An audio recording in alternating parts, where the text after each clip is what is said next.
રાજકોટથી સમાચાર ગોંડલ તાલુકાના બંધિયા ગામના પૂર્વ સરપંચે પોલીસની કામગીરી સામે સવાલ ઉઠાવ્યા। જયરાજસિંહ જાડેજાના ઇશારે પોલીસ કામ કરતી હોવાનો ઓમદેવસિંહ વાઘેલાએ આરોપ લગાવ્યો।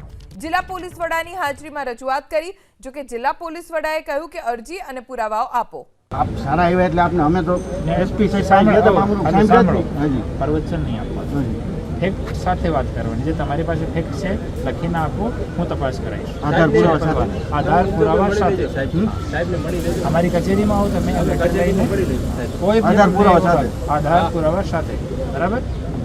એવી બોગસ વાત નહીં કરવાની, બોગસ નહીં સાહેબને ખોટી વાત નહીં કરવાની। મળી રહેજો સાહેબ આપને વાત કરીએ ના આપ લખીને આપો। જો પણ તમને એવું લાગે કે આ કેસમાં અમારી સાથે અન્યાય લખીને આપો, હું તપાસ કરાવીશ એકદમ નિષ્પક્ષતામાં શું છે તમારી પણ કરાવીશ, નાનામાં નાના માણસની પણ કરાવીશ। તમે લખી દેજો સાહેબ। માણસ સાહેબ આપને કહેતા હું બીવે આપને નો ખ્યાલ હોય, પછી ધ્યાનમાં રાખે પોલીસ।